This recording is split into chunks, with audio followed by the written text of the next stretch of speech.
St Herman of Alaska is perhaps America's founding saint. I have an interesting connection to him, I think. Back in 1984, I was living in Boston. I and the group I was with was first learning about Orthodoxy. And back then, there were very few books compared to now, and there was no internet. We couldn't have had a bookstore like this. It was just a trickle of translations and writings. And a couple of books came out on St. Herman of Alaska. Well, a member of our little congregation was a nutritionist. A nutritionist, she explained, as part of their training, goes to an isolated community and do field work. They study diet and whatever nutritionists do. She went to Spruce Island. Spruce Island is next to Kodiak Island, and that's where St. Herman spent the last 4 years of his life. And she heard from the natives, the native Aleuts, all about him. Prayers answered, miracles, appearances.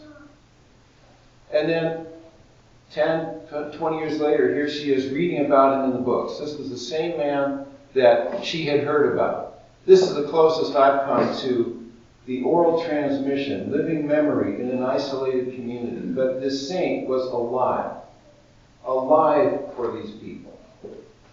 Just as many saints become alive for us. So who was St. Herman? The Russians discovered Alaska in the mid-1700s. They developed a colony there based on the fur trade, otters and seals, and a 10-man mission was sent 1794, 1796. St. Herman was one. He had refused the priesthood. In that mission were 4 monks, 2 deacons, and a handful of brothers. And they did mission work. One was killed, one was sent back, one died, and some of them died in a shipwreck. One of the priests was made a bishop, but on the way back, the ship sunk. He was the last one left. And he was an advocate. The natives weren't treated particularly well by the Russian fur traders, so he was always writing letters home, complaining to the governor. And so the Russians didn't like him, so he moved over from Kodiak to Spruce Island. He was a contemporary of St. Seraphim of Sarov. St. Seraphim is a very pivotal saint in Russia. St. Herman's biographers described him as parallel to St. Seraphim in his level of asceticism and sanctity, the miraculous aspect of his life, how he influenced people. He barely ate. He didn't wear heavy clothes. He slept on a slab with a board for a blanket. There was an epidemic that came through, killed many people, and he built an orphanage. And he cared for dozens of orphans. Before then, when the parents were out in the fur hunting season, he would take care of their children anyway. But he raised dozens of orphans. So in the Stakira and in the Troparians, you hear him protector of orphans. When he died, there was a shaft of light that went up, that was seen for many miles around, went up to heaven. The priest in Kodiak said, "Bring him over here for burial." So they tried to bring him, but his coffin became so heavy they couldn't move it. So they decided, the monk doesn't want to leave, so they buried him there. Later, he was moved to Kodiak, where his relics reside today.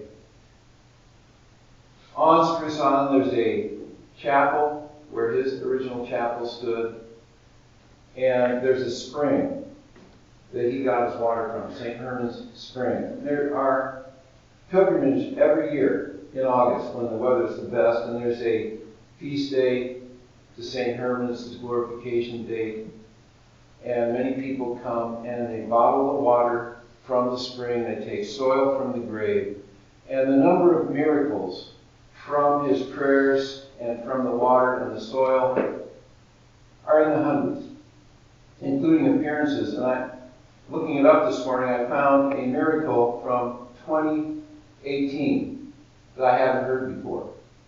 There was a young couple there was a church somewhere in Alaska they had some trees that needed to be cut down. They called a tree surgeon. He came, he and his wife cut the trees, and they refused payment. And they told the story to the priest. They were mountain climbers. They loved to climb mountains. And they were on Mount Denali. It used to be called Mount McKinley. Climbing down Mount Denali is almost like climbing Mount Everest. It takes 2 to 4 weeks to go up and back, multiple stages. Upwards of 100 people have died on that mountain. It's a serious pursuit. But they were up there. They were in the middle of it when an old man came walking down and told them, "You should turn around and go back. The weather's about to change. The storm is coming." Of course, they'd been watching the weather for months. The weather was right. They were on their way up. Said, "No, I'm local up here. You should really turn around and go back." And then he walked on down the trail. They decided to turn around, and on their way back, they realized he didn't have a pack on. He didn't have all the mountaineering gear. By the time they reached their camp, a storm blew in, and several people died who were up above them. And when they got back to the lodge at the base of the mountain, the man noticed on this big bulletin board full of posters, notices a little print of his icon. That's it. That's him. That was the old man on the mountain.